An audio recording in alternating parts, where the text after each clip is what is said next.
Doctor साहब, अगर हम बात करें तो टॉयलेट सीट का इस पे कोई ज़्यादा फ़र्क पड़ रहा है? आपको लगता है कि पहले जो टॉयलेट सीट थी उस पे लोगों को ये प्रॉब्लम कम आती थी, और अब जो हम अपना स्टाइल चेंज कर रहे हैं तो ये कोई प्रॉब्लम आ रही है?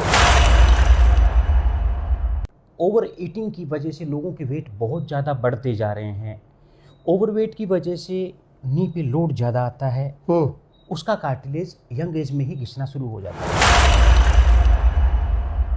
अब जो एक इंटरनल स्टेमिना और जो बोन की क्वालिटी है वो उनको यूज ही नहीं कर रहे हम, तो बच्चों का स्टेमिना, बोन और हेल्थ क्वालिटी ग्रेजुअली डाउन होती जा रही है। वुमेन्स में ये रेशो ज़्यादा है मेल्स की बजाय।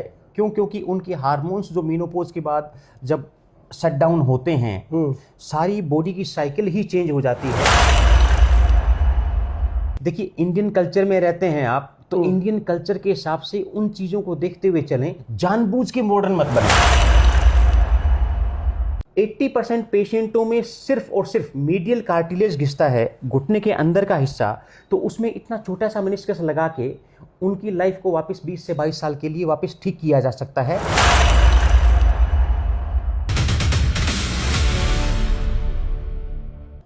दोस्तों सत श्री अकाल, मैं ਤੁਹਾਡਾ ਆਪਣਾ ਪ੍ਰਿਤਪਾਲ ਸਿੰਘ ਤੇ ਇੱਕ ਵਾਰ ਫੇਰ ਤੁਹਾਡੇ ਰੂਬਰੂ ਹੋ ਰਿਹਾ। ਤਾਂ ਅੱਜ ਬੜੀ ਮਾਣ ਵਾਲੀ ਗੱਲ ਹੈ ਕਿ ਮੇਰੇ ਸਟੂਡੀਓ ਦੇ ਵਿੱਚ ਇੱਕ ਐਸੀ ਡਾਕਟਰਸ ਦੀ ਟੀਮ ਆਈ ਹੈ ਜਿਨ੍ਹਾਂ ਦੇ ਕੋਲ ਅਪਾਇੰਟਮੈਂਟ ਲੈਣ ਦੇ ਲਈ ਸਮਾਂ ਲੱਗ ਜਾਂਦਾ ਹੈ, ਕਈ ਦਿਨ ਔਰ ਕਈ ਮਹੀਨੇ ਕਹਿ ਸਕਦਾ ਵੇਟ ਕਰਨੀ ਪੈਂਦੀ ਹੈ। ਤਾਂ ਡਾਕਟਰ ਅਸ਼ਵਨੀ ਮਈਚੰਦ ਜੀ ਦੀ ਜਿਹੜੀ ਟੀਮ ਹੈ ਉਹਨਾਂ ਦੇ ਵਿੱਚੋਂ ਡਾਕਟਰ ਮਹੇਸ਼ ਚੌਧਰੀ ਜੀ ਮੇਰੇ ਕੋਲ ਬੈਠੇ ਹੈ। और बहुत बहुत धन्यवाद डॉक्टर साहब ਤੁਹਾਡਾ ਗੁਨਿਆਣਾ ਮੰਡੀ ਵਿਖੇ ਪਹੁੰਚਣ ਤੇ और स्पैशली मेरे स्टूडियो में आउण ते बहुत बहुत धन्यवाद। और मैं इत्थे तुहानूं दसदा कि ये सबब भी सानूं साडे जिहड़े गुनियाना मंडी दी मान मत्ती जिहड़ी शख्सियत मास्टर चिमन लाल जी मित्तल जो कि फ्रीडम फाइटर सन, उन्हां दी वो इधरों देहांत हो गया। देहांत होने तो बाद अज उन्हां दी याद दे विच कैंप लग्या सी, तां सारी गलबात आपां डॉक्टर साहब नाल करदे हां। ਤਾਂ ਡਾਕਟਰ ਸਾਹਿਬ ਕੀ ਸਪੈਸੀਫਿਕ ਦੇਖੋ ਗੋਡਿਆਂ ਦੀ ਬਿਮਾਰੀ ਪੰਜਾਬ ਦੇ ਵਿੱਚ ਬਹੁਤ ਜ਼ਿਆਦਾ ਹੈ ਔਰ ਆਲ ਓਵਰ ਇੰਡੀਆ ਦੇ ਵਿੱਚ ਆਪਾਂ ਕਹਿ ਸਕਦੇ ਹਾਂ ਕਿ ਇਹ ਪ੍ਰੋਬਲਮ ਜ਼ਿਆਦਾ ਹੈ ਜੀ। बिल्कुल ਤਾਂ ਇੱਕ ਤਾਂ ਇਹਦਾ ਕਾਰਨ ਕੀ ਰਹਿ ਰਿਹਾ ਮੇਨ? ग्रेजुअली जैसे जैसे हमारी एज बढ़ती है, बढ़ती एज के साथ में हमारे जॉइंट्स और बोन्स वीक होना स्टार्ट हो जाते हैं। ओके। उसमें सबसे बड़ा फैक्टर है न्यूट्रिशन का, क्योंकि हम जो खाना खा रहे हैं उसमें प्रॉपर न्यूट्रिशन हमारी बॉडी को, हमारी बोन्स को, हमारे जॉइंट्स को मिलता ही नहीं है। ओके। दूसरा जो एक इशू है उसके अंदर ये है कि ओवर ईटिंग की वजह से लोगों के वेट बहुत ज़्यादा बढ़ते जा रहे हैं। ओवरवेट की वजह से नी पे लोड ज़्यादा आता है, उसका कार्टिलेज यंग एज में ही घिसना शुरू हो जाता है। ओके। तीसरा जो है कि फिजिकल एक्टिविटीज़, हमारी सेडेंट्रिक लाइफस्टाइल हो गया है, उसमें हम आउटडोर गेम्स बिल्कुल बंद कर चुके हैं। ज़्यादा मोबाइल, टीवी और लैपटॉप का यूज़ करते हैं। जो स्पोर्ट्स एक्टिविटी हम बचपन में किया करते थे जी, आपको अपना बचपन याद होगा, मेरे को अपना बचपन याद है जी, कि हम जब सुबह उठते थे स्कूल से आने के बाद में घर वाले बिल्कुल पीट के लाते थे कि रात होगी, अब मत खेल, अब घर चल, बिल्कुल बिल्कुल तेरा स्कूल का होमवर्क भी है। बिल्कुल। तो अब कहना पड़ता है बच्चों को कि जा खेल खेल। अब उल्टा हो गया। अब उल्टा हो गया, अब बच्चों को ज़बरदस्ती लेके जाना पड़ता है कि तुम जाओ, बच्चों को गाड़ी में बिठाओ, उनको पार्क लेके जाओ, वहाँ जाके स्पोर्ट्स टीचर को ढूंढो, उसको फिर जाके बच्चे को मतलब कहो, और फिर जाके वो थोड़ा बहुत खेलता है, उसमें भी मम्मा मेरे यहाँ पेन है, पापा मुझे यहाँ पेन है। अब जो एक इंटरनल स्टेमिना और जो बोन की क्वालिटी है वो उनको यूज ही नहीं कर रहे हम, तो बच्चों का स्टेमिना, बोन और हेल्थ क्वालिटी ग्रेजुअली डाउन होती जा रही है। ओके। तो डॉक्टर साहब इनमें अगर कोई एज फैक्टर भी, मतलब कि अगर स्पेसिफिक कोई एज का पेशेंट भी है, या ये ऐसे ही है कि बच्चों में लेकर और बड़ों तक चल रहा है? अगर जॉइंट्स का इशू देखा जाए तो 25 प्लस के बच्चों में भी काफ़ी ज़्यादा स्टार्ट हो गया है, और जैसे जैसे ग्रेजुअली एज बढ़ती है वैसे वैसे तो ये मान के चलो कि आर्थराइटिस का ग्रेजुअली नीज में काफ़ी ज़्यादा प्रभाव देखने को मिलता है। अगर मैं मेल और फीमेल दोनों की बात करूं तो फीमेल में मोस्टली मीनोपोज के बाद में बॉडी में हार्मोन्स काफ़ी चेंज हो जाते हैं। उसकी वजह से बॉडी जो है इंटरनल जो कैल्शियम वगैरह है इनको प्रॉपर तरीके से एब्जॉर्ब नहीं करती, विटामिन डी की डेफिशिएंसी हो जाती है। कुछ वुमेन्स का पेल्विस जो है थोड़ा वाइड होता है, वाइड होने की वजह से उनका सीओजी सेंटर ऑफ ग्रेविटी जो मिडिल साइड में ज़्यादा आता है, उसकी वजह से घुटने के अंदर की तरफ लोड ज़्यादा रहता है। उस लोड की वजह से इस तरफ का कार्टिलेज ग्रेजुअली ज़्यादा जल्दी घिसने लग जाता है। ओके। वुमेन्स में ये रेशो ज़्यादा है मेल्स की बजाय।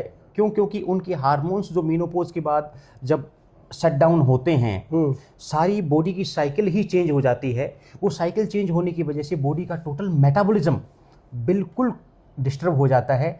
आर्थराइटिस की दिक्कत, कैल्शियम की डेफिशिएंसी, विटामिन डी की डेफिशिएंसी, B12 की डेफिशिएंसी, मसल्स का कमज़ोर हो जाना, नसों का कमज़ोर हो जाना, जॉइंट्स का वीक हो जाना। ठीक है। अच्छा, एक चीज़ और देखें जिसमें एंजाइटी और चिड़चिड़ापन, ये भी औरतों में एक मेन हार्मोन्स की वजह से ही होता है। उसकी वजह से ये चीज़ें काफ़ी ज़्यादा देखने को मिलती है। और डॉक्टर साहब, अगर हम बात करें तो टॉयलेट सीट का इस पे कोई ज़्यादा फ़र्क पड़ रहा है? आपको लगता है कि पहले जो टॉयलेट सीट थी उस पे लोगों को ये प्रॉब्लम कम आती थी, और अब जो हम अपना स्टाइल चेंज कर रहे हैं तो ये कोई प्रॉब्लम आ रही है? एक्चुअली मैं इसके अंदर कहना चाहूँ कि जिन लोगों का बचपन डेवलपमेंट अगर मान लो इंडियन टॉयलेट को यूज़ करते हुए चले हैं, तो उससे क्या था कि उनकी जॉइंट की मैक्सिमम रेंज की मूवमेंट आती है। जी जी, बिल्कुल। अगर मैं इंग्लिश टॉयलेट में बैठूंगा तो मेरा घुटना सिर्फ 90 डिग्री ही मुड़ेगा। बिल्कुल। अगर मैं कंप्लीट नीचे बैठूंगा तो मेरा नी 145 डिग्री मुड़ेगा। जी। अगर मैं अपने जॉइंट को उतना डेली 145 डिग्री बेंड ही नहीं करूंगा, बिल्कुल, उन मसल्स पे लोड ही नहीं डालूंगा, जी, ठीक है, तो मसल्स और जॉइंट की रेंज जो है वो कहीं ना कहीं अफेक्ट होती ही होती है। बिल्कुल बिल्कुल बिल्कुल। बट मैं उन लोगों को कहना चाहूंगा कि जिन लोगों को आर्थराइटिस स्टार्ट हो चुका है तो वो ग्राउंड सीटिंग ना करें, वो ना करें, बिल्कुल। और जिनको नहीं प्रॉब्लम, उनको बैठना चाहिए जी, ताकि आपके घुटने की मूवमेंट पूरी कंप्लीट मूवमेंट आती है। शर्म महसूस नहीं करनी चाहिए कि हम ये मतलब कि स्टैंडर्ड की वजह से मुझे लगता है कि हम कहीं ना कहीं अपने बॉडी के साथ भी खेल रहे हैं। देखिए, इंडियन कल्चर में रहते हैं आप, तो इंडियन कल्चर के हिसाब से उन चीज़ों को देखते हुए चलें, जानबूझ के मॉडर्न मत बने। हाँ, बिल्कुल बिल्कुल। लोगों को दिखाने के लिए और जानबूझ के मॉडर्न ना बने। बिल्कुल। तो डॉक्टर साहब, एक मुझे पता चला कि आपके यहाँ कोई जो ट्रीटमेंट है इसका, वो कुछ अलग तरीके से आप कर रहे हो। वो जैसे कि घुटनों की प्रॉब्लम आ गई, आप कह देते हैं कि लो जी अब तो आपका चेंज होगा, घुटना चेंज होगा, है ना, और जाओ उसको सीधा ही ऑपरेशन पे डाल दिया जाता है, तुम ये नहीं कर सकते, तुम वो नहीं कर सकते। तो वाकई में इतना डर है या क्या है?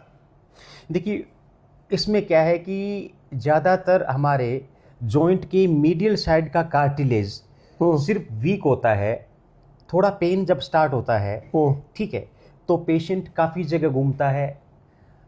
कुछ टाइम के बाद, घूमने के बाद में जैसे ही उसको पेन जो है अनबियरेबल हो जाता है, वो थोड़ा चलना और लाइफ में जो जर्नल एक्टिविटीज है वो अफेक्ट होती है, तो कार्टिलेज नी का सिर्फ 20-25% डैमेज होता है। But most of the surgeons जाते ही ये बोलते हैं कि आपका नी रिप्लेसमेंट ही होगा। बिल्कुल बिल्कुल। नी के अंदर देखिए, ये ऊपर की बोन जो है वो फीमर है, नीचे की बोन टीबिया है।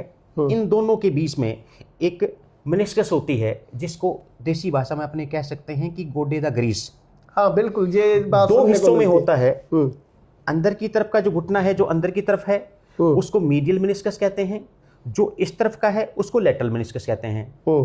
अच्छा, अब इन दोनों बोन्स के बीच में मेनिस्कस के अलावा सेंटर में दो लिगामेंट होते हैं, एक ACL ligament, anterior cruciate ligament, और एक पीसीएल लिगामेंट। एसीएल लिगामेंट का मेन फंक्शन होता है कि आपकी ऊपर की बोन और नीचे की बोन, इन दोनों को सेंट्रली स्टेबल करके रखता है। ड्यूरिंग TKR अगर एक पेशेंट का मैं नी रिप्लेसमेंट करूंगा तो उसमें मुझे ये इम्प्लांट लगाना पड़ेगा। तो जॉइंट के सेंटर का जो लिगामेंट एसीएल लिगामेंट और पीसीएल लिगामेंट है, उनको जब ये पूरा कंप्लीट इम्प्लांट लगाया जाता है टोटल नी रिप्लेसमेंट में, तब वो दोनों लिगामेंट हमारे काट के निकालने पड़ते हैं, फिर ही ये इम्प्लांट लगाता है। ठीक है। तो फिर वो लिगामेंट्स के, सॉरी मैं डिस्ट्रैक्ट कर रहा हूँ, लिगामेंट्स की वजह से फिर प्रॉब्लम तो आती होगी। अगर हमने काट दिया फिर उसका जो स्ट्रेचेबल जो स्ट्रेच है तो प्रॉब्लम आएगी। पेशेंट की स्टेबिलिटी बहुत कम हो जाती है लिगामेंट निकालने के बाद। आप नी रिप्लेसमेंट के पेशेंटों को देखेंगे कि वो 15 इंच से नीचे नहीं बैठ पाते। ओके। जैसे गुरुद्वारे में जाके मत्था टेकना होता है वो नहीं कर पाते। ओके। ज्यादा वेट उठा के 5 या 7 किलो से ज्यादा वेट उठा के नहीं चल पाते। बिल्कुल बिल्कुल। 1 या 2 फ्लोर से ज्यादा लगातार वो नहीं चल पाते। नहीं बिल्कुल। आप जनरली देखेंगे जो भी स्पोर्ट्समैन हैं, कोई भी स्पोर्ट्स जैसे लाइक कबड्डी है, खो खो है, क्रिकेट है, रेसलिंग है, ठीक है, उसके बाद में आप ये देखेंगे रग्बी है, ठीक है, फुटबॉल है, इन सब में जब भी कोई इंजरी होती है तो सबसे पहले नी की ट्विस्टिंग मूवमेंट होने से एसीएल जाता है। ओके। आप किसी भी स्पोर्ट्समैन की अगर लाइफ को उठा के देखें तो जिसमें से अगर कोई इंजरी हुई है तो सबसे पहले आपको एसीएल का जिक्र जरूर आएगा ही आएगा, लिगामेंट्स का आएगा, बिल्कुल। क्योंकि मेनली ये आपकी पूरी बॉडी को स्टेबल करने वाला जो है ना लिगामेंट है, आपका टोटल वेट कैरी करता है, सेंट्रली जोड़ के रखता है। तो हम लोग जो करते हैं वो टोटल नी रिप्लेसमेंट ना करके हम सिर्फ और सिर्फ एमआरपी, मेनिस्कस रिप्लेसमेंट प्रोसीजर, हल्का सा मेनिस्कस, अगर मैं इन दोनों के साइज में और इम्प्लांट में अगर मैं डिफरेंस आपको दिखाऊं तो ये मेनिस्कस है। 80% पेशेंटों में सिर्फ और सिर्फ मीडियल कार्टिलेज घिसता है, घुटने के अंदर का हिस्सा, तो उसमें इतना छोटा सा मेनिस्कस लगा के उनकी लाइफ को वापस 20 से 22 साल के लिए वापस ठीक किया जा सकता है without replacement. Without replacement. Okay. Knee replacement के बाद में पेशेंट जमीन पे नहीं बैठ सकता, रनिंग नहीं कर सकता, स्पोर्ट्स एक्टिविटी नहीं कर सकता, ज़्यादा वेट उठा के नहीं चल सकता, ज़मीन पर बैठ के जो हम मत्था टेकते हैं वो नहीं कर सकता, बहुत सी चीज़ें रिस्ट्रिक्ट हो जाती है। इसमें हम कोई लिगामेंट, कोई मसल, ना कोई लिगामेंट काटते हैं एमआरपी में, ना किसी मसल्स को काटते हैं हम, ना किसी बोन को काटते हैं। हल्का छोटा सा कि एक अंदर की तरफ 2 इंच का विंडो बनाया जाता है, 2 इंच का कट लगता है, उसी में बोन की शेप बना के और ये छोटा सा आर्टिफिशियल मेनिस्कस जो है वो इंसर्ट कर दिया जाता है। उसके बाद में पेशेंट ग्रेजुअली 1 से 2 महीने के बाद में ज़मीन पे बैठना, ज़मीन पे बैठ के पोछा लगाना, गुरुद्वारे में जाके मत्था टेकना, ठीक है, जमीन पर लेट के, स्ट्रेचेबिलिटी वैसे रहती है, like as a young age, जैसा बचपन में था वो सारी एक्टिविटीज वापस नेचुरली नॉर्मली करने लग जाता है। डॉक्टर साहब एक मेन जो जहन में मेरे क्वेश्चन आ रहा है, तो कीमत की अगर हम बात करें, क्योंकि हर बंदा तो नहीं करवा सकता, उसके अफोर्डेबल नहीं होता कभी, तो क्या ये ज़्यादा कॉस्टली है या नी रिप्लेसमेंट ज़्यादा कॉस्टली है? सर नी रिप्लेसमेंट से ये काफ़ी कम पड़ता है। ओके। और इसमें एक ही कंपनी इम्प्लांट बनाती है जो है जीमर बायोमेट। ओके। उसका पेटेंट है।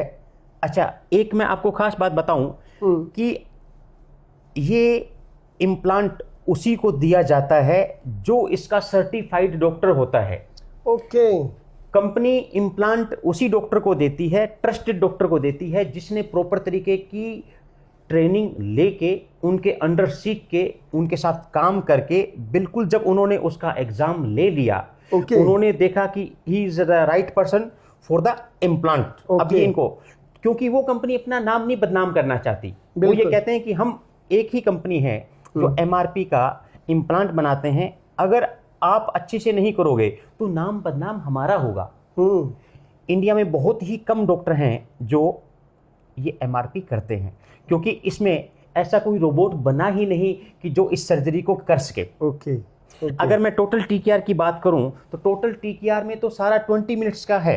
डायरेक्ट घुटने को आगे से ओपन करना है, मसल को स्प्लिट करना है, बोन को निकालना है, और ये एक नी का इम्प्लांट लगाने में हार्डली 20 to 25 मिनट्स लगते हैं। मेनिस्कस रिप्लेसमेंट प्रोसीजर में आपके नेचुरल जो चीजें हैं सबको बचाते हुए बिल्कुल 2 इंच की विंडो में काम करना है, उसी में बोन की शेप को बनाना है, आपके सेंटर के लिगामेंट जो हैं उनको बचाना है कि ब्लेड कहीं इधर से उधर ना चला जाए। मुझे एक सर्जरी करने में एक नी की 1 से 1.5 घंटा एक नी में चाहिए। ओके। ओके। 1 से 1.5 घंटा चाहिए। अगर सुबह ओटी स्टार्ट होता है तो शाम तक हम सारी ही 5 या 7 सर्जरी ही कर पाते हैं। ओके। नी रिप्लेसमेंट में अगर 20-25 मिनट्स के हिसाब से देखा जाए तो हम 30 to 35 joints in a day कर सकते हैं। बिल्कुल। तो डॉक्टर साहब आपका समय कीमती है, आप जाना जा रही थे तो रुक गए, चलो बहुत बहुत धन्यवाद। लास्ट में अगर मेरा यही है कि अगर कोई आपसे कांटेक्ट करना चाहे क्योंकि वहाँ पर दिल्ली में तो मुझे लगता है अपॉइंटमेंट लेनी बहुत मुश्किल होगी। तो प्लीज़ कौन सा माध्यम कहूँगा, कौन सा माध्यम अच्छा रहेगा आपसे जल्दी कांटेक्ट होने मैं के लिए? अपना नंबर बता देता हूँ कि जिस पे आप कॉल कर सकते हैं। ओके 96-501-94457। ओके, तो ये हॉस्पिटल आपका कहाँ पे है सर? हमारा सीके बिरला हॉस्पिटल पंजाबी बाग में दिल्ली में है। ओके वहाँ पे हमारे जो मेन सर हैं डॉक्टर अश्विनी मैचन, जो वर्ल्ड के जाने माने फेमस ऑर्थोपेडिक सर्जन हैं, जी, जिन्होंने हिप रिप्लेसमेंट में आज से 9 साल पहले पेशेंट को ज़मीन पे बिठाना स्टार्ट कर दिया था। ओके और एमआरपी ही स्टार्ट किए हुए हमारे को काफ़ी टाइम हो गया और हम काफ़ी हज़ार जॉइंट्स नी सेव कर चुके हैं। ओके, तो मैं फिर एक बार आपका बहुत बहुत शुक्रगुजार हूँ और थैंक्स कहना चाहूँगा कि आप हमारी मंडी में आए और आसपास के गांव के लोगों को और हमारी मंडी के लोगों को और जो भी पेशेंट आपके पास है, मुझे पता चला, मैं ऑडियंस को बता दूं कि आज इनके पास 500 से लेके 600 तक जो पेशेंट है वो रजिस्ट्रेशन हुई और इनके पास दिखा के गए। तो ऐसी शख्सियत हमारी गुनियाना मंडी में आना बहुत ही सौभाग्य की बात है और बहुत बड़ी बात है। मैं एक बार फिर आपसे कहूँगा कि आप अपना नंबर रिपीट कर दें और थैंक्स करने से पहले एक बार अपना कॉन्टैक्ट प्लीज़ रिपीट कर दें। 96-501-94457। ओके, ठीक है डॉक्टर साहब, बहुत बहुत धन्यवाद। फिर कभी मुलाकात। वेलकम, आपने बुलाया हमें। अरे नहीं, बहुत अच्छा लगा आप आए, तो फिर कभी मुलाकात करेंगे आपके पास ज़्यादा टाइम लेकर और इसको थोड़ा सा और ब्रीफली हम जाएंगे इसके अंदर और बताएंगे लोगों को। Most welcome, thank you doctor साहब, थैंक यू।